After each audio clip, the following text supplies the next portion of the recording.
Office Hours. It is Friday, June 19th. It is the day before the official start of summer, and we have some fun stuff we're going to talk about today. And with me, so I'm Sarah, and with me is my partner, Cynthia. Say hi. Hi. Office Hours. Awesome. So yeah, we have a couple of different topics lined up that we're going to cover today, but as always, if you have questions, please chat those using YouTube, or you can always email us at officehours@shiftcollaborative.com. I'm over articulating that, but we can take questions in either of those ways. All right. Yeah, so one of the first things we wanted to talk about today was something that I guess I learned this week that I already thought I knew, and it turned out I was wrong. So I was excited to learn this thing, and it has to do with email. So you can market through email, and you have a list of people that you're going to send emails to, and you can use different services to send out mass emails to small and large groups.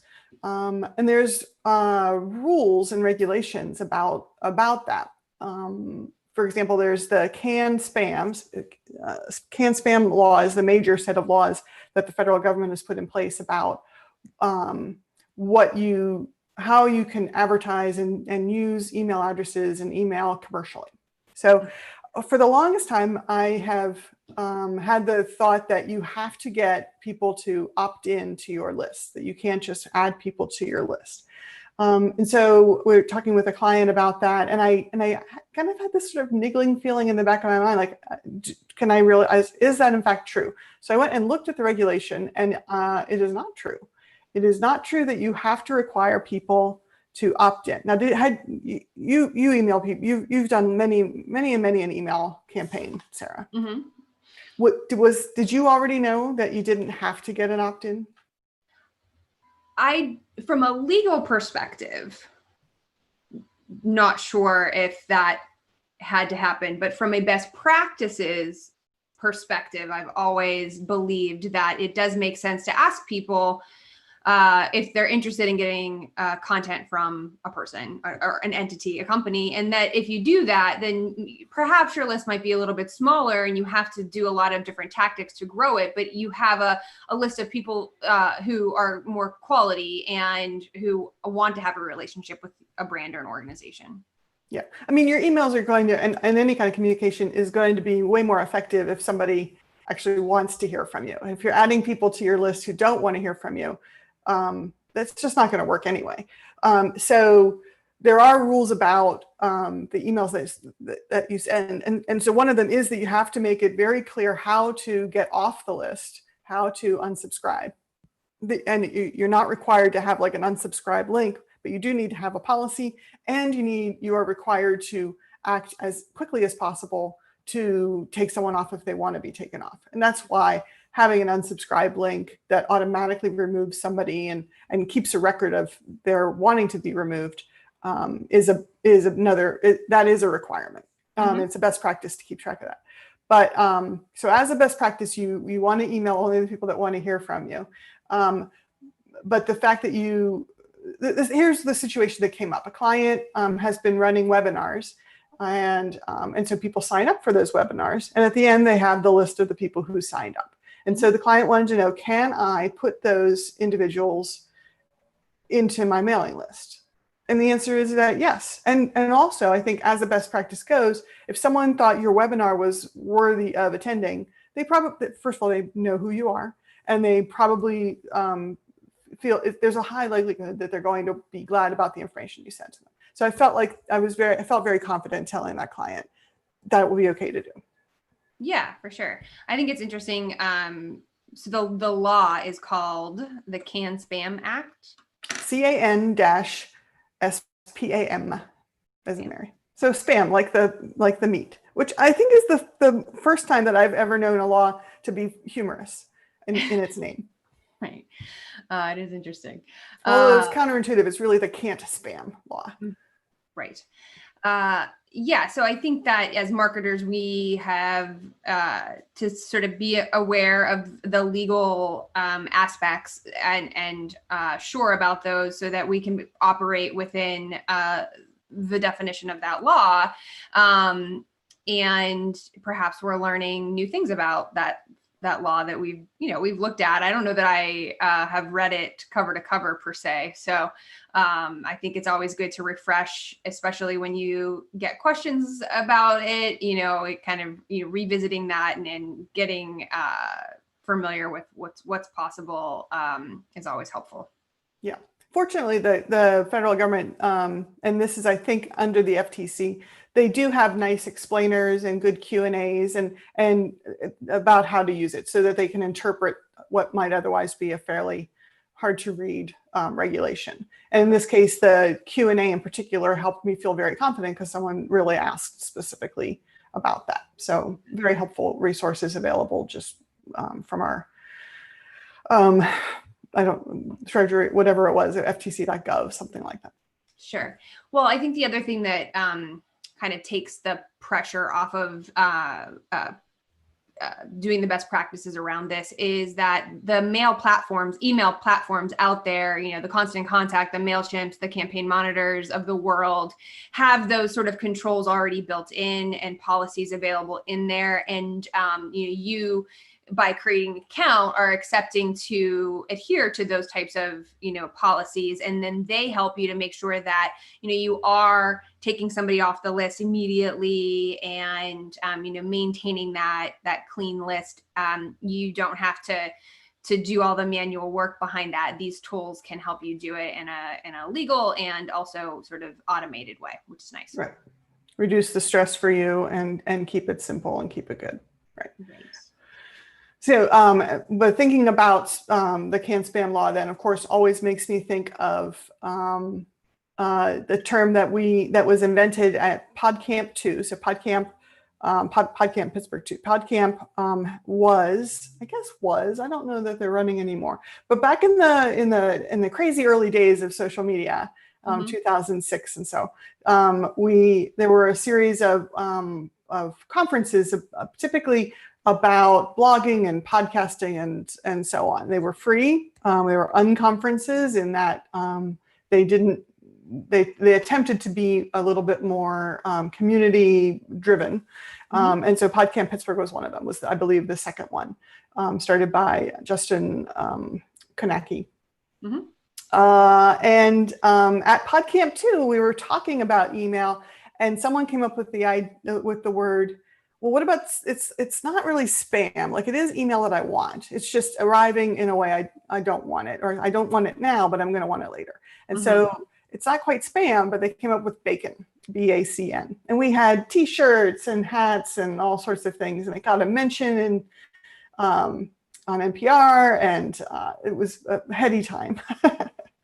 But BACN is kind of what we as marketers are often sending out. And so where it's like something that probably has some useful information, but it may not be received by the person at the moment when they most can use that information.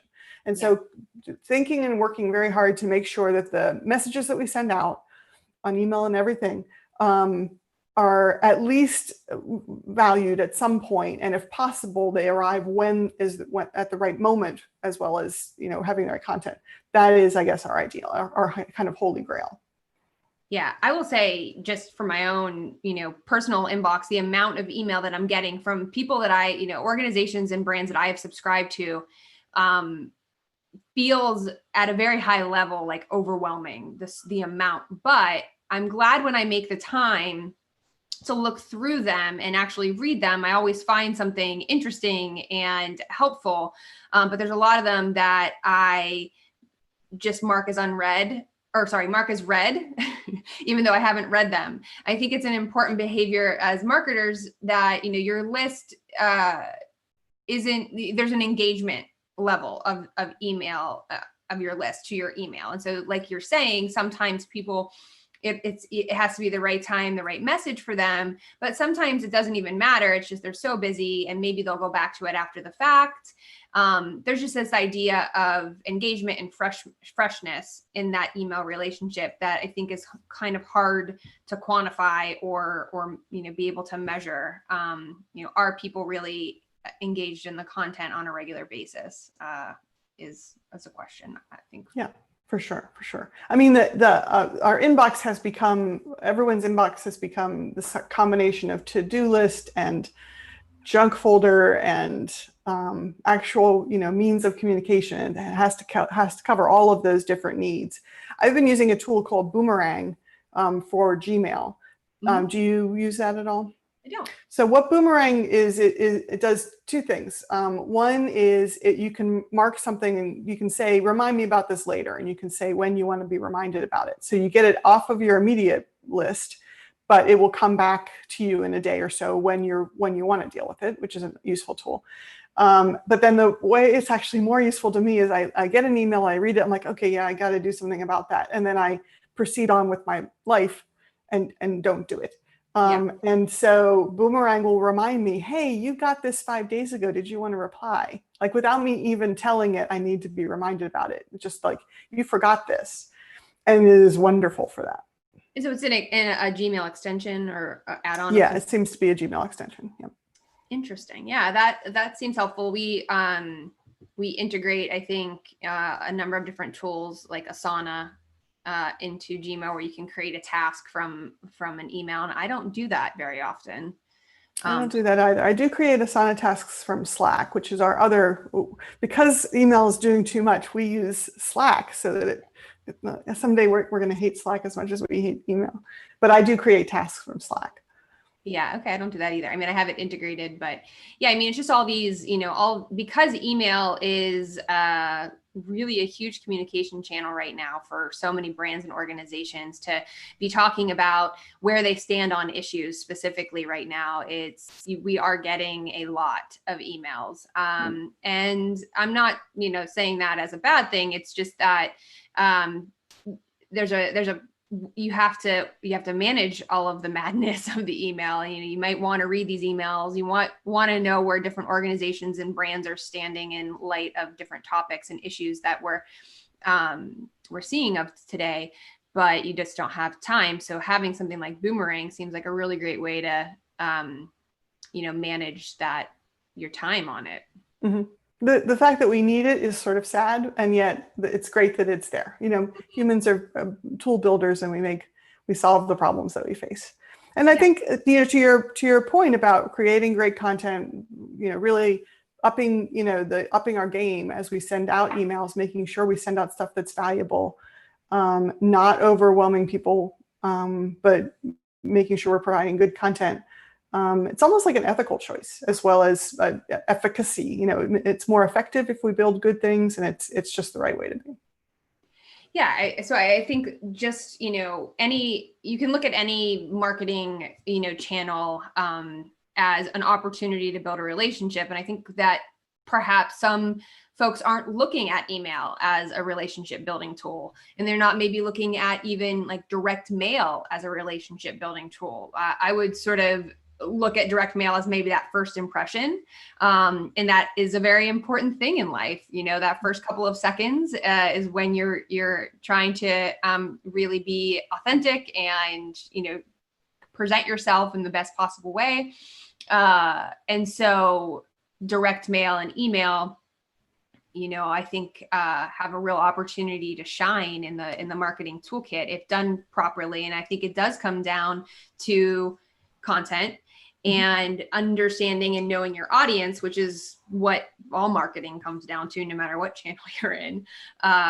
So, I think that we can do a better job of just, if we rethink how email marketing or direct mail marketing, how it functions in the relationship building process with a person, an individual that you're trying to reach, that will help. I think now is actually a good time to use direct mail for a couple of reasons. One is that it is actually something that helps send money to the post office, which is a service that I appreciate and hope lasts for a long time. But also, as my understanding is that postal mail is actually a bit down right now. And so a message that might have been lost before now can shine a little bit more. Yeah, for sure. I think that that's true. Just, I think it's starting to ramp up again. my mail, incoming mail's getting a little bit bigger than it was for the last 2 months. The bulk of it. But yeah, I do think you're right that the direct mail is a good way to reach people. And again, I think we have to think about where people are in their level of engagement. Are they at, are you communicating with somebody when they're at the very top of the funnel? They're just learning about you. They're just in that awareness state. Or are you communicating with somebody that already knows you, already trusts you, has purchased something from you before, or has, followed you, or, is engaged in your content in some way? And then, those channels behave differently. So I would look at direct mail as the very top of the funnel awareness. You might have purchased a list based on, geographic factors, or, certain demographics, single household, married household, that sort of thing.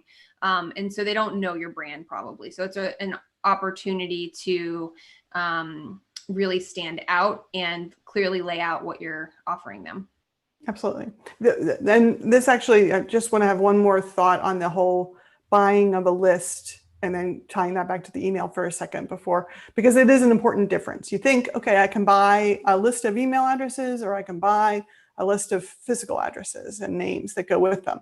Mm-hmm. And one you should do and one you should not do. It's okay to buy a list of postal addresses and names, targeted towards certain things. And it is really not a good idea at all to buy a list of email addresses for the reasons that we were just talking about, that because the laws say, the regulations say that you must honor an unsubscribed request. Well, when you buy a list, you have no guarantee that list has been properly maintained, an email list. And so it's fraught with danger. Mm-hmm. So I would not recommend buying an email list. I would be mildly okay with, for example, if you're exhibiting at a trade show and they give you the list of people that registered, that list is fresh enough that it's probably okay and you know where it's coming from. Mm-hmm. But just another list that you don't know the provenance of, I would say no. On the other hand, though, the postal list, it is okay. And why the difference there is that you actually have to go to a lot more trouble and expense to send physical mail. You have to design the thing, but you have to print it, and you have to get the stamps, and it has to go through actual time and space. Whereas email, is virtual. And so it's because email is so easy and cheap that they have to have extra regulations for it, which makes sense. Mm-hmm.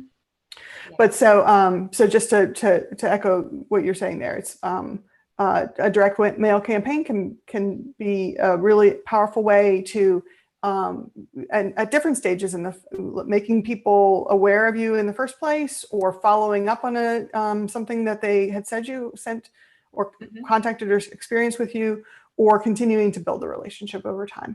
Mm-hmm. Yeah.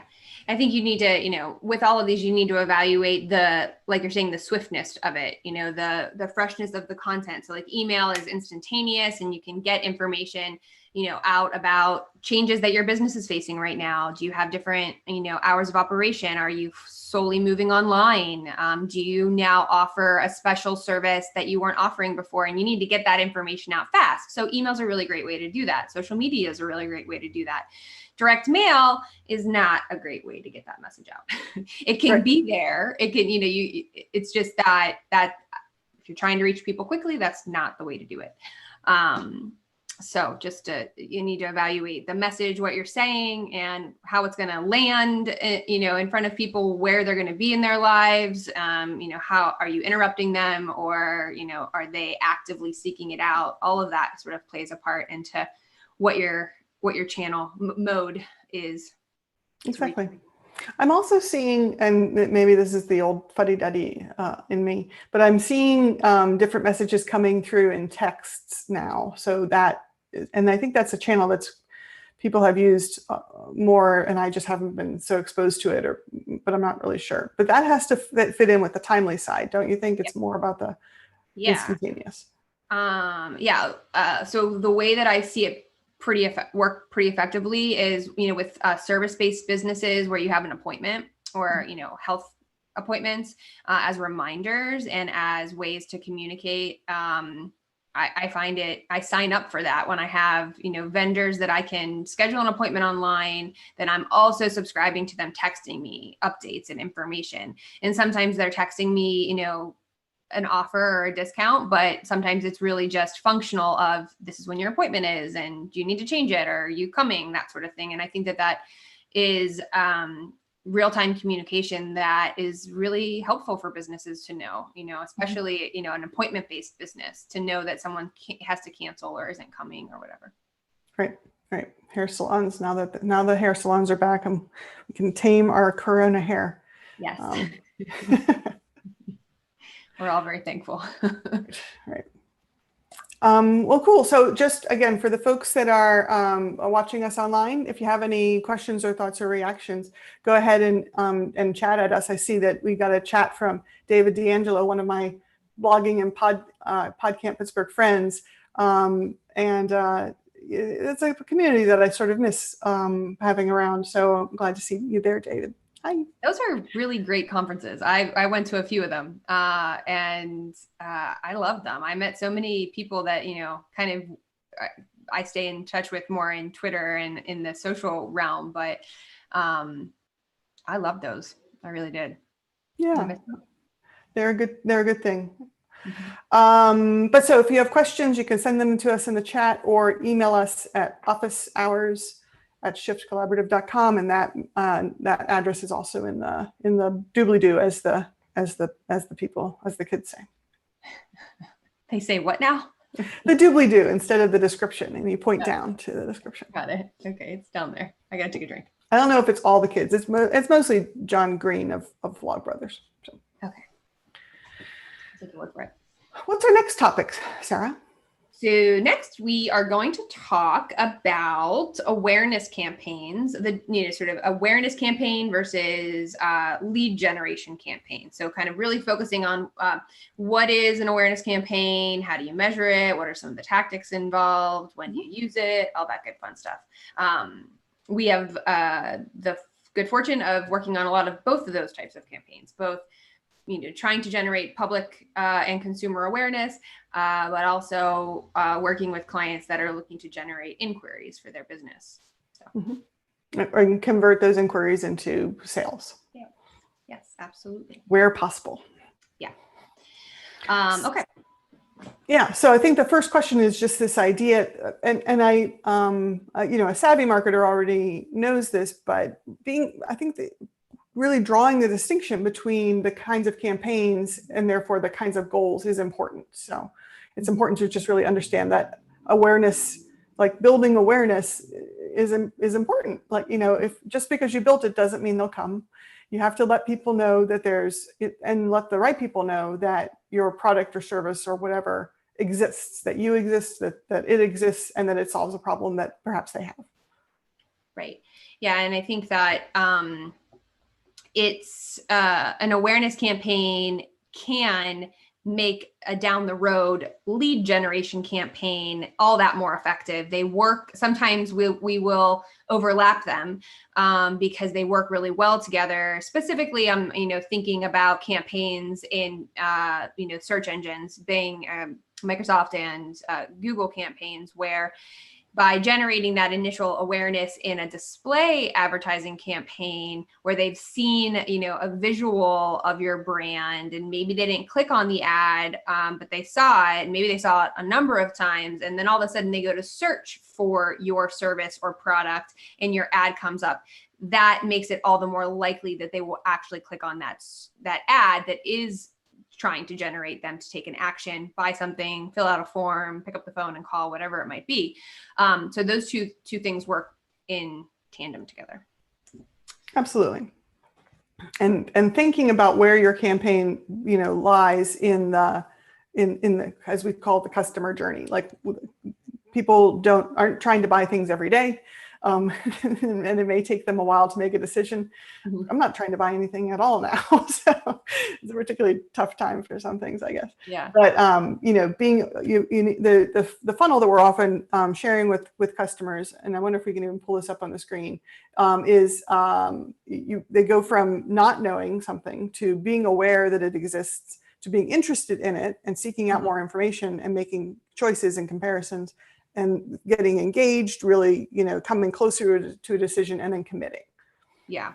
And then, so kind of, those different levels in the funnel helps you figure out what to show them and where to show it to them. And, sometimes once somebody gets through the funnel and takes the action, well, then they sort of cycle back into this just interested phase, perhaps. And then you have to re-engage with them and you have to kind of get that process. But it's once somebody's in that funnel, it's a little cheaper to market to them there versus, the top of the funnel stuff tends to cost a little bit more money.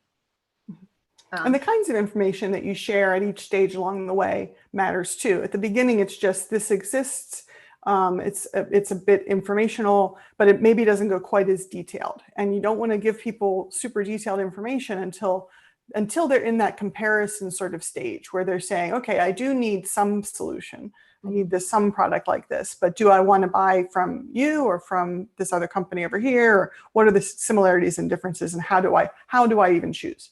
Mm-hmm. Which is where the different sort of researchy kind of information on your website or other tools that you might offer, or they might look to a third party like a review site or something else to kind of get a little bit deeper information and understand comparisons and begin to come to a conclusion. Mm-hmm. Yeah. So it's important to know where somebody is in that funnel. So how do you do that? How do you figure that out? So that's one thing. But I want to kind of back up to just the overall objective of the awareness campaign, which is just, to raise that visibility for your product or your brand as a whole. Or if you're an organization and you have programs or causes or issue-based topics that you really want to get out there, an awareness campaign is a good fit for that. If you're not looking for action just yet, you're just looking to you want to really cast that net wide and broadly say, I need to reach a lot of people with this. And then we can kind of figure out, the people that show some interest, what's the best thing to show them at the next stage in the game. And so I think that sometimes clients, it's really important to educate clients on the metrics for an awareness campaign from a dollar standpoint, because you invest money and you might not see sales. In fact, you should probably not see sales. I mean, it depends on what you're selling. If you're just selling candy bars, that's one thing. When I say just selling candy bars, there's lots of different decisions. What's that? Candy bars are delicious. I know candy bars, but how to choose which one? But so how hard this choice is to make, the cost of it, the other implications of making a purchase. Probably an awareness campaign is not going to lead to a sale. Instead, it is just going to lead to literally that awareness, brain space, like having someone know that you're in the game. Mm-hmm. And so so if I can't measure sales, what can I measure? Well, you'll hear the term impressions or reach. That at a very basic level is one of the main metrics of an awareness campaign. And it's, really varies by platform in terms of how many impressions you can get for your money, for example. But generally you're usually looking at a very large, in the millions, if you do a 4-week campaign in Google display, for example. So impression reach is I think Facebook calls it reach. And this is just eyeballs. They may not have even truly absorbed your message or what you're offering. It's almost subliminal in a way, if they didn't actually click on something. Mm-hmm. So clicks are another thing. So if someone does click on a display ad or and any kind of clicks in social media, if you're sharing organically, those are obviously things you can measure. I think you just need to be careful that you're not necessarily going to get a low cost per click in an awareness campaign. It's going to be could be a little bit higher. You can also, one of the tactics in an awareness campaign is, public relations, reaching out to, news organizations and letting them know, I'm thinking more about the, issue-based and cause-based public awareness campaigns, but public relations can be a real good tool to use in an awareness campaign. And in that case, you would be measuring mentions of your campaign or of the program or of the organization in news media. So you can track that.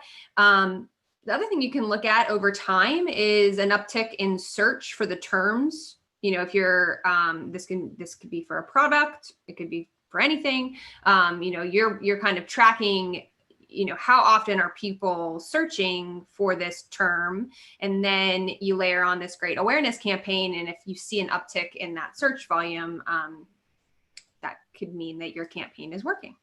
Sure. And you can also measure, particularly in social media, sentiment for certain things.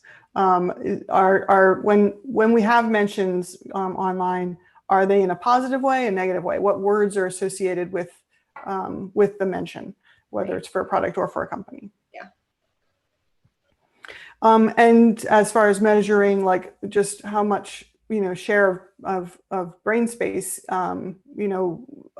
simple customer surveys can help with that, or market surveys, where you're saying, have you heard of these 5 companies? Mm-hmm. Which of them have you heard of? Do you remember seeing an ad for this in the last week? Right. Yeah. So basically using a survey to measure brand recall. Brand recall, that's the phrase I was looking for. Yep. And yeah, surveys can work really great, especially if you run it at the beginning of the campaign and then again at the end of the campaign. And then maybe,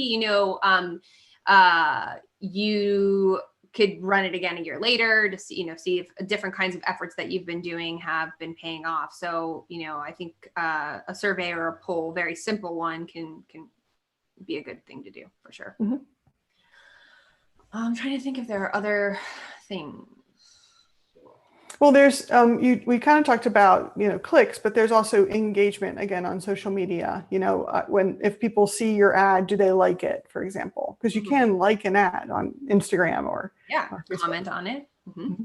Comment on it, respond to it, again, positively or negatively. Mm-hmm. Yep. Yeah. And possibly share it. So those are really powerful things. If you can get someone to share your ad and become part of your network, that's definitely a win. Yeah, for sure. And just the psychology behind, looking at things your friends and family have shared, you're kind of a little bit more likely to interact with it if it comes from someone you trust. Right. And the algorithms that those different systems all use will take all those things into account as they think about who else they'll share it to. Right. They sure will. Because they make more money when they spread around effective, engaging content. Mm-hmm. So an awareness campaign can really include a mix of tactics, both, those that you are utilizing your existing channels, your own social media, your website, your email marketing, and also paid tactics, paying for ads in whatever platform makes the most sense. Advertising even in local, print publications or national publications, depending on your brand and your message that you're trying to send out. And then there's the earned media, which is your public relations and the placements you get in publications and the reviews of third-party folks that have used the product or the service, and that sharing of content by individuals. So they're saying, hey, yeah, I like this, so I'm going to share this. So that's earned. So one thing that comes up a lot when we are designing campaigns with clients is that the client will be like, people don't know all the things that we offer.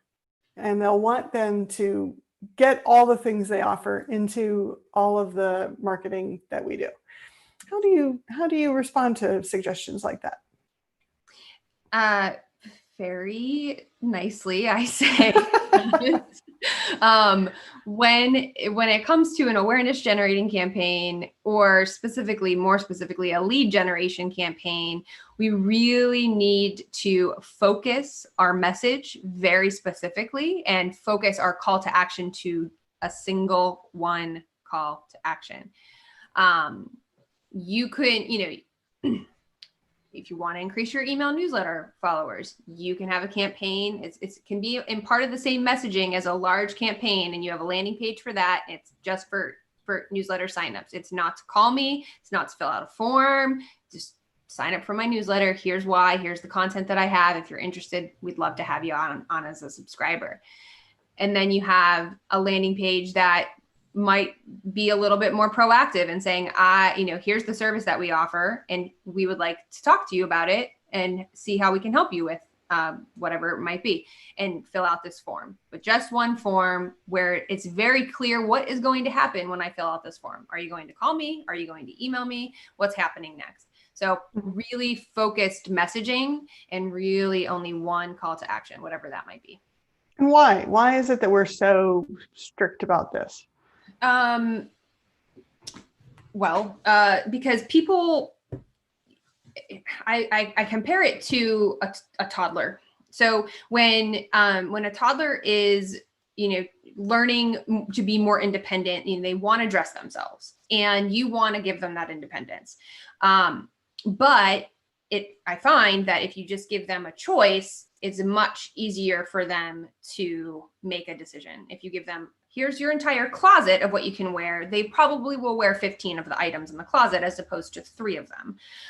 So choice, you have to reduce the choice to a single choice for campaigns, so that because people get paralyzed by too many options. Right. The term is actually choice overload. And I think we've all experienced this in our lives all the time. There is that problem of, okay, we're going to go out to lunch. Where shall we go? And if you have your entire neighborhood and all the places available to you, that's hard to choose. If you say, well, do you want Chinese or do you want Mexican? Then your choice is simple. And you're more likely to actually to take action if you're not overwhelmed by the choice. I also think about, for example, like grocery shopping, and maybe you need to go buy mustard. And you go to a modern United States mega mart, and there's going to be a good several dozen kinds of mustard. Yeah. And different sizes, different brands. And that's when people gravitate to the thing that they've seen before. This is where actually awareness campaigns can come in and help, because, I saw that label, or, that sounded interesting. Mm-hmm. But we do tend to be overwhelmed by the choices, and we have to in some way narrow them down for ourselves. Yes. And we don't want to make our customers have to go through that strain. We want to make things simpler for them. Yeah. You're paying for this if you're running a paid campaign in, let's say, Google Ads, you're paying to bring people to this landing page. Don't waste it. Don't make it that paralyzing, overwhelming choice. Make it very simple, very clear. If they've used a search term to arrive at your page, then you need to gear it all the content around that search query. So yeah, I can't tell you the number of times I've stood in the aisle with the hot sauce. Hot sauce options are mind-numbing. There's so many. So, but mustard too, I guess. Yeah. I'm more of a mustard than a hot sauce person. So I've just evolved. My taste buds have evolved in the last couple of years. I used to be anti any hot. I couldn't handle it, but now I love it. Anyway. I digress. But the point is an area that I can grow, I guess. Well, our taste buds change over time. I think. I don't know anything about it, actually. But what I do know is that you cannot overwhelm people with too many choices on a landing page, Even in your own website. I mean, your website, you do have a little bit more leeway. You do want to, have all the things that you do on your website. You want to be comprehensive and, educating people and providing information about things, but you have to do it in a way that, really supports the customer journey getting to where you want them to get to. Exactly so. The website is tricky because it needs to serve multiple stages in the journey process. It's probably not going to raise awareness, but it's once someone gets there, it's going to feed them different kinds of information to answer the questions that they have, and will help them get closer and closer to making a decision. And all of the stages along the way, you've got to provide information in a sensible way so they can make sure they're in the right place and they're making the choice they want to make. Yep. So it's a tough job. It is. The website has. That's what it's for. Yes. All right. Anything else about awareness campaigns, lead gen campaigns? Any questions out there in the world about these things? Let us know via chat. Via chat or an email afterwards. And I'm certain that there's more that we could share out too. Maybe we should do a similar sort of a deep dive in a future show about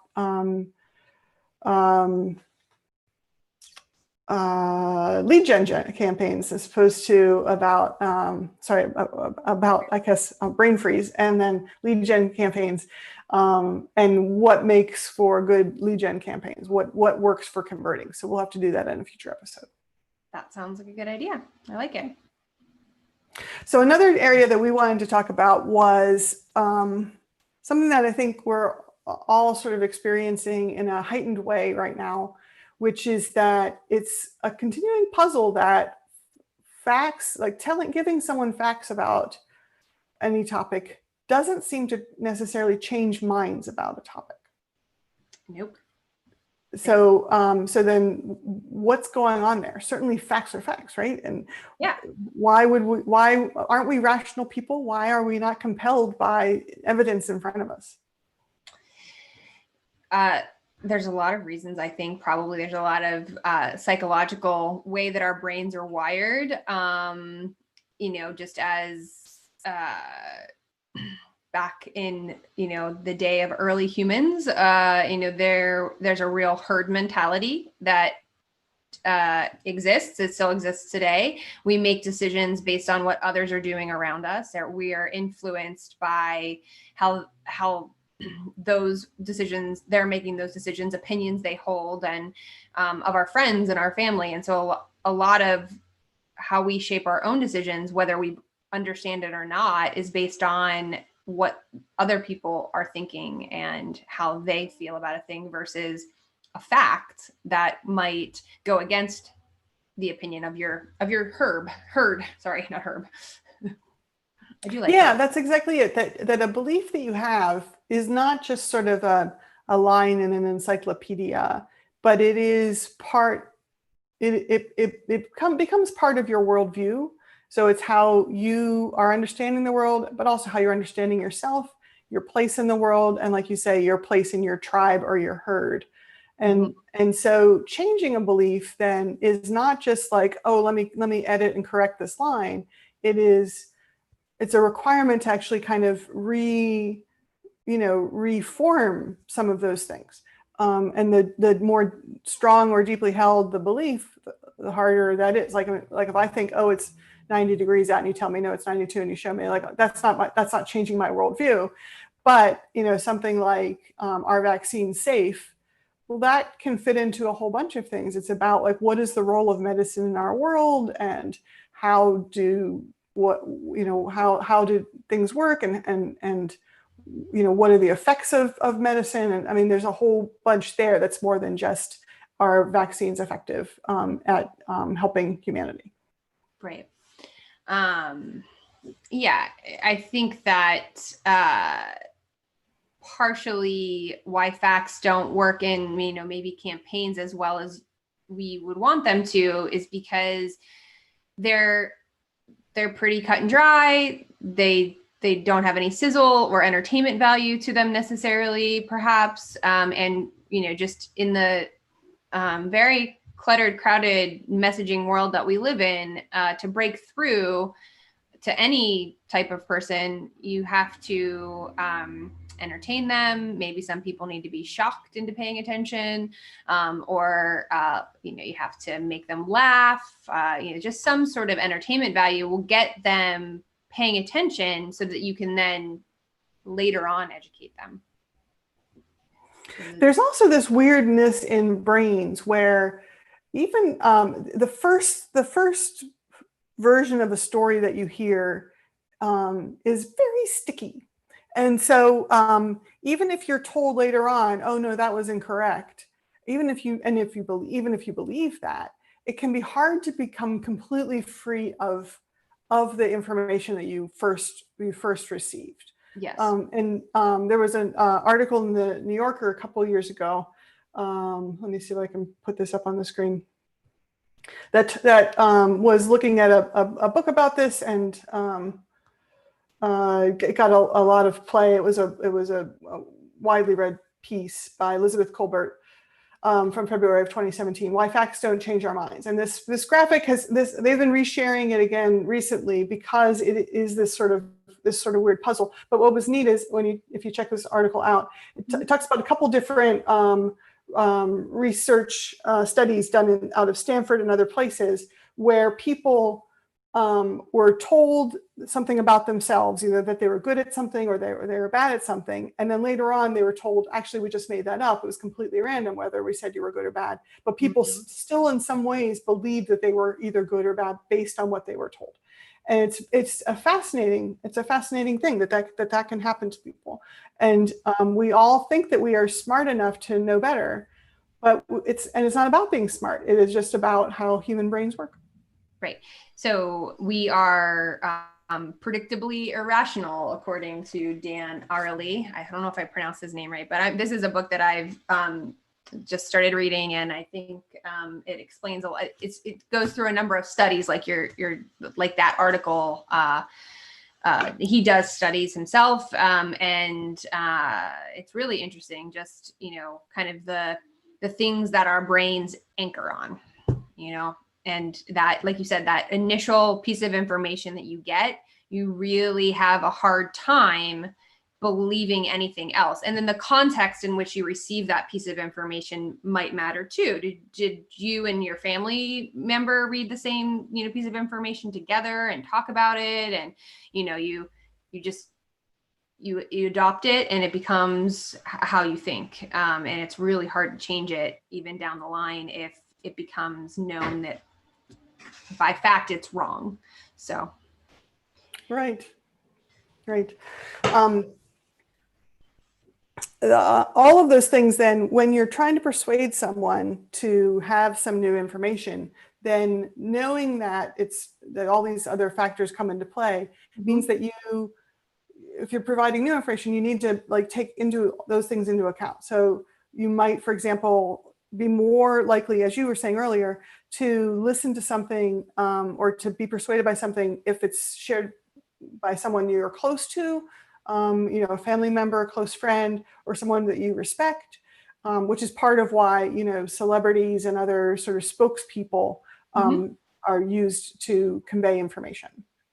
Right. So the influencer marketing, this is one of the reasons it works, because, you might follow a blog, let's say a fashion blog, and you really respect the opinions of that fashion blogger, and so when they share products or things that they endorse or they like, even if you that they got paid to do it, you still trust that they're, you believe that they love it. And, it's really powerful. And it's not even, there's this trend of micro influencers. So, you think about the celebrity influencers that have millions of followers that get paid by brands to promote things, but these micro influencers are very effective, to reach people as well. So, and it's much more cost effective from a campaign standpoint as well, from a spend standpoint. But influencers are, if you follow somebody, you feel like you know them in a way, especially in the world of Instagram, where it's very visual and there's videos, and you're kind of just like walking the journey with them, whatever their journey is, and you you tend to believe them. Yeah.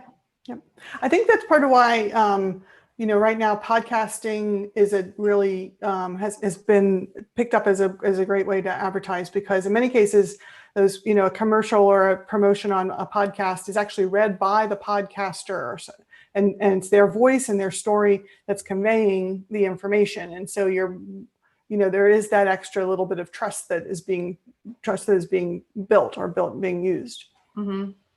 Yeah, for sure. Yeah. I think that we have to look at, where people are going for information right now and think about how that's shaping our opinions. And, Facebook, for example, is a place where you can go to get news, as Twitter is a place you can go to get news. But I think we all have to evaluate, the truth or the authority of that information. And we're having to do that much more now than maybe we had to do before social media. So I think that someone can see something and it looks very much true, and it's from a person that they trust and know, and it ends up being wrong, completely wrong. There was just a lot of stuff about, with the COVID, that when all the shutdowns were, all the stay-at-home orders were being given out by the state, there was just a lot of misinformation about that, and everybody was sort of panicking about it. Well, we're mixing in addition to this, a lack of knowledge, a whole bunch of confusing pieces of information and not knowing the veracity of them, and then just fear, and fear, heightened emotion makes us again anchor onto things maybe overly quickly, and then have trouble letting go of it. Yeah, for sure. So I think as marketers and as communicators, it's really important to understand, what does persuade people, what motivates them to action, how can you give people the things that they need to, connect with your brand and your organization in a way that's, getting around some of these maybe biases people have or misinformation that people have. So I think we have to always take that into consideration when we're creating ads, for example. Absolutely. Yeah. And speaking of ads, we actually got a question from Anthony Closkey, who's my brother, and one of our team members here at Shift.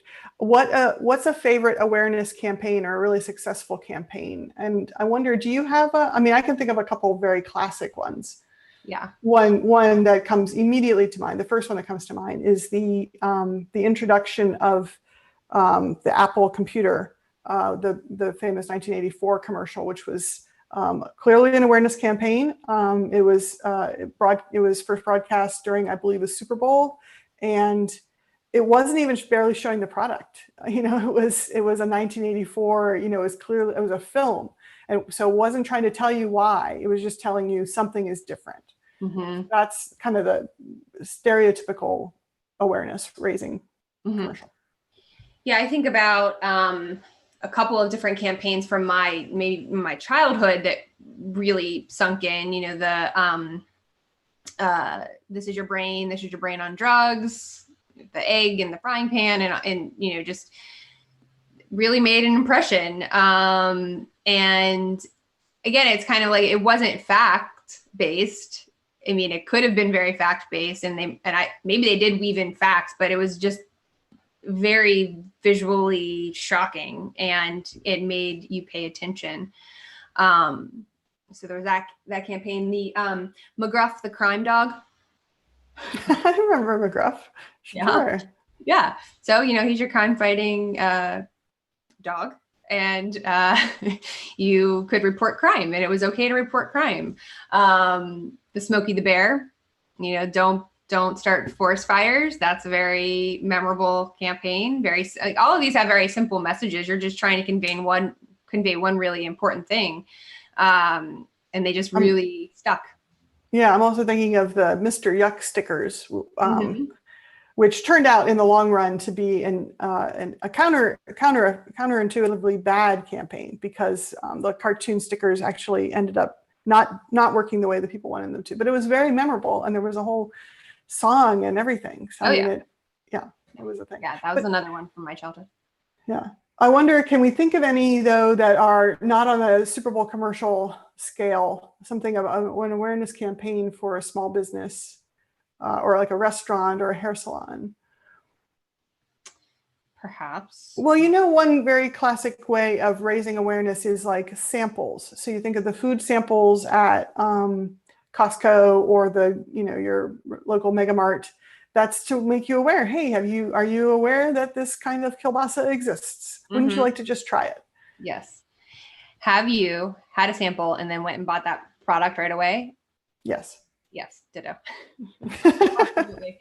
The other one is at the mall. The teriyaki place always gives out samples, and I always get chicken teriyaki at the mall when I was growing up. I don't do that anymore. So those are some fairly classic awareness raising things. And I think about, like, if I'm opening a restaurant in a neighborhood, trying to create some excitement and some buzz about it by, for example, having teasers, or if you are going to have a lunch service, maybe going to nearby businesses and offering a free sample or something, doing different things. Even when you think about like the sandwich boards outside of restaurants, those are frankly, that's a little awareness raising billboard, and making those fun and making them interesting. The chalk drawings that people put on them all kind of factor into this. What we're talking about. I think I love when I see businesses utilizing that tactic in a really creative way that sort of aligns with, who their brand is, and, really kind of endearing them to their client in a very simple execution. It's very simple, and, you can do it without much cost involved. So, right. Those are great ones for sure.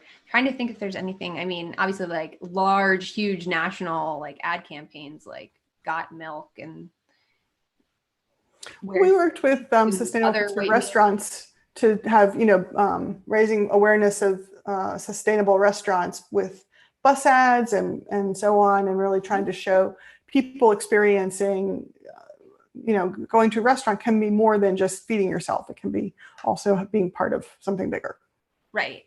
Yeah. That was a great, fun local campaign to raise the awareness that there are over 150 designated sustainable restaurants in our region that are great restaurants and have, every kind of price point and every kind of food cuisine. So there's literally something for everybody. So you can not only have great food, but be participating in furthering commitment to sustainability. So that's awesome.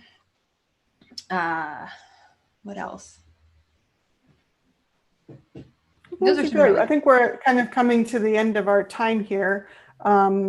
But so let's ask the audience if you've got great ideas of campaigns that you've seen and had. We'd love to hear more about them. And if you have thoughts about what makes a great awareness campaign, like what are the ones why do they work? What was it that, for example, if you liked one, what about it worked for you? Mm-hmm. And that is an interesting way to kind of like extrapolate out on the techniques and of developing your creative and executing. Mm-hmm.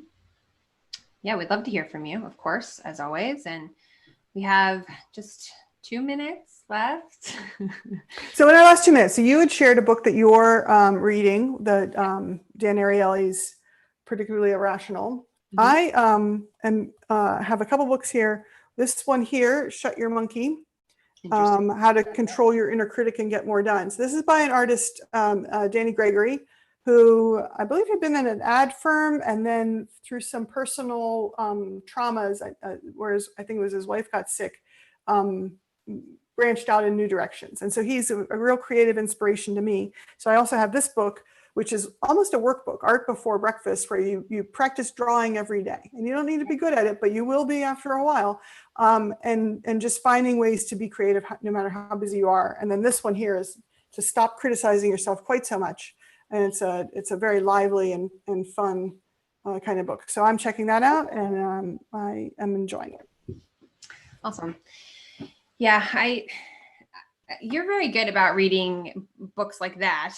And I am mostly, my free time reading is historical fiction, which is fun and an escape. And I probably read, 2 books a month on that. And I wish I could get through, really, these are very interesting books. But for some reason my attention gets pulled in other directions when I'm thinking about my off time, when I'm not, trying to further my understanding for work purposes, for example.